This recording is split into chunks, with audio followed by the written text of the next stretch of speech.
जय श्री कृष्णा। राधे राधे। आइए सुनते हैं मकर संक्रांति पर धर्मराज की यह कहानी। इस कहानी को सुनने से नरक यातना से मिलती है मुक्ति। मकर संक्रांति पर्व के दिन कई लोग उपवास रखते हैं और विधि विधान से सूर्य देव की उपासना करते हैं। इस दिन धर्मराज की एक कहानी जरूर सुननी चाहिए। हिंदू धर्म में शायद ही कोई ऐसा त्योहार हो जिससे जुड़ी कोई पौराणिक कथा या कहानी न हो। बात मकर संक्रांति पर्व की करें तो इससे जुड़ी भी कई कहानियां प्रचलित हैं। बता दें, इस साल मकर संक्रांति पर्व 15 जनवरी को मनाया जा रहा है। धार्मिक मान्यता के अनुसार मकर संक्रांति के दिन ही गंगा मैया भगीरथ के पीछे पीछे चलकर कपिल मुनि के आश्रम से होती हुई सागर में जा मिली। कहते हैं कि इसी दिन भगवान विष्णु ने असुरों का अंत किया था। साथ ही इस पर्व की एक कहानी धर्मराज से भी जुड़ी है, जिससे इस पर्व में जरूर पढ़ना या सुनना चाहिए। आइए सुनते हैं मकर संक्रांति पर धर्मराज की यह कहानी। एक समय जब पृथ्वी लोक पर बब्रुवाहन नामक एक राजा हुआ करता था, उसके राज्य में किसी चीज की कमी नहीं थी। इसी राज्य में एक हरिदास नामक ब्राह्मण भी निवास करता था, जिसका विवाह गुणवती से हुआ था, जो कि बहुत ही धर्मवती एवं पतिव्रता महिला थी। गुणवती ने अपना पूरा जीवन सभी देवी देवताओं की उपासना में लगा दिया और वह सभी प्रकार के व्रत करती थी और दान धर्म भी किया करती थी। इसके अलावा अतिथि सेवा को वह अपना धर्म मानती थी। ऐसे ही ईश्वर की उपासना करते हुए वह वृद्ध हो गई। जब उसकी मृत्यु हुई तो धर्मराज के दूत उसी अपने साथ धर्मराजपुर ले गए। यमलोक में एक सुंदर सिंहासन पर यमराज विराजमान थे और उनके पास ही चित्रगुप्त भी बैठे थे। चित्रगुप्त जब धर्मराज को प्राणियों का लेखा जोखा सुना रहे थे, तभी यमदूत गुणवती को लेकर पहुंचे। गुणवती यमराज को देखकर थोड़ी भयभीत हुई और मुंह नीचे करके खड़ी हो गई। फिर चित्रगुप्त ने गुणवती का ब्यौरा निकाला और उसके बारे में धर्मराज को बताया। धर्मराज ने गुणवती का पूरा ब्यौरा देखा और वे प्रसन्न हुए, लेकिन फिर भी उनके मुख पर थोड़ी सी उदासी भी छाई हुई थी। यह देखकर गुणवती ने पूछा, हे प्रभु, मैंने तो अपने जीवन काल में सारे सत्कर्म ही किए, फिर भी आपके मुख पर उदासी छाई है। इसका कारण क्या है? प्रभु, मुझसे क्या भूल हुई है?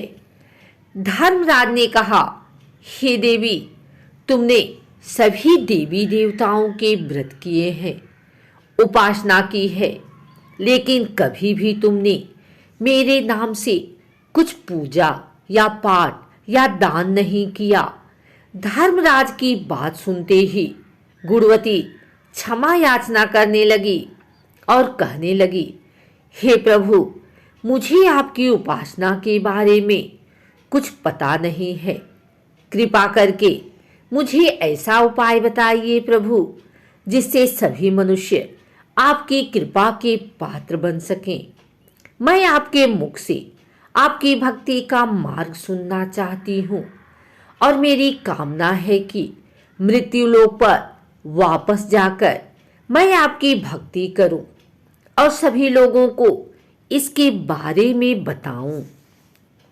धर्मराज ने कहा, जिस दिन सूर्यदेव उत्तरायण में प्रवेश करते हैं, यानी मकर संक्रांति के दिन मेरी पूजा शुरू करनी चाहिए और उस दिन से लेकर पूरे 1 साल तक मेरी पूजा करते हुए एक कथा सुननी चाहिए।